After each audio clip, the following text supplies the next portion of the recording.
আসসালামু আলাইকুম, সবাই কেমন আছেন? আজকে আপনাদের আমি চিকেন চাপ ফ্রাই করে দেখাবো।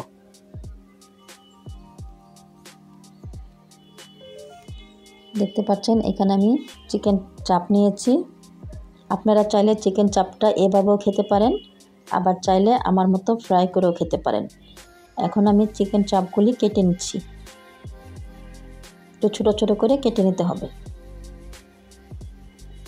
চিকেন চাপটা দুইভাবেই করে খাওয়ানো যায়।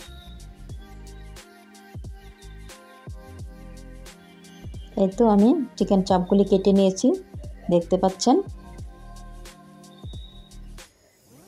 এখন আমি চুলায় কড়াই বসিয়ে পরিমাণ মতো তেল দিয়ে দেব, আর দিয়ে দেব হাফ কাপ পেঁয়াজ কুচি।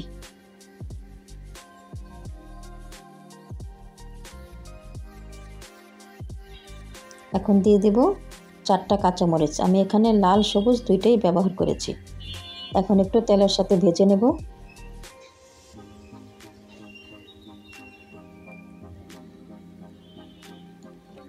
আমি কিছুদিন আগে চাপের রেসিপি দিয়েছি, ওখান থেকে দেখে নেবেন চাপটা আমি কিভাবে করেছিলাম।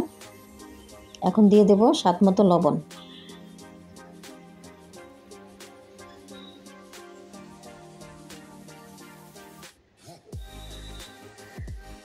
পেঁয়াজটা হালকা একটু নরম করে নিতে হবে। এখন দিয়ে দেব আমি হাফ কাপের থেকে কিছুটা বেশি আছে গাজর কুচি, আর 1/4 কাপ ক্যাপসিকাম কুচি। এই দুইটাই আমার ফ্রিজে ফ্রোজেন করা ছিল। এখন পেঁয়াজের সাথে একটু নেড়ে চেড়ে নেব।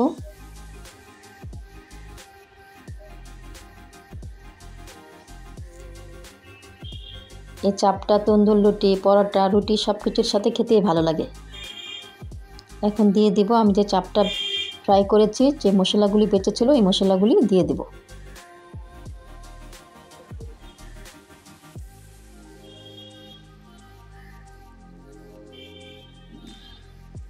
এখন সব একসাথে খুব ভালো করে নেড়ে মিশিয়ে নেব।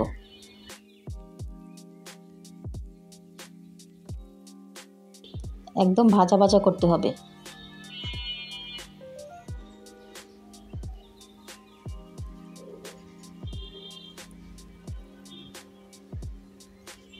আপনাদের যেভাবে ভালো লাগে সেভাবে আপনারা খেতে পারেন।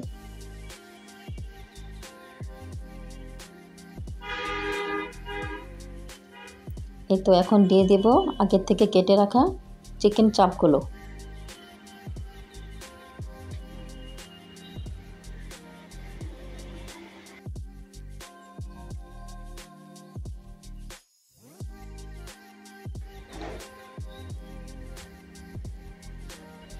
এখন আবার সব একসাথে ভালো করে সব মিশিয়ে নেব।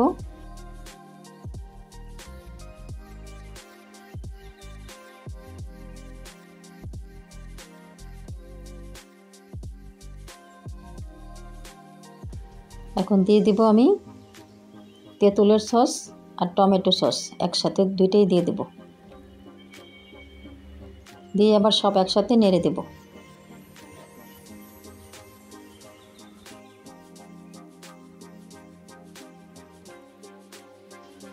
বাসায় বানালে যে কোনো জিনিস খরচও খুব কম, আবার খুবই স্বাস্থ্যকর হয় সেই জিনিসটা। বাইরের থেকে ঘরে করা জিনিসটা খুব ভালো হয়। এই তো কি সুন্দর লাগছে, দেখতে পাচ্ছেন। এই তো তৈরি হয়ে গেল আমার চিকেন চাপ ফ্রাই রেসিপি। এখন আপনাদের আমি পরিবেশন করে দেখাবো। আমি আজকে পরিবেশন করেছি রুটি দিয়ে। আমার ভিডিওটা যদি ভালো লাগে আমার চ্যানেলটা সাবস্ক্রাইব করবেন, পাশে থাকা বেল আইকনটি ক্লিক করে রাখবেন। ধন্যবাদ সবাইকে এতক্ষণ পাশে থাকার জন্য।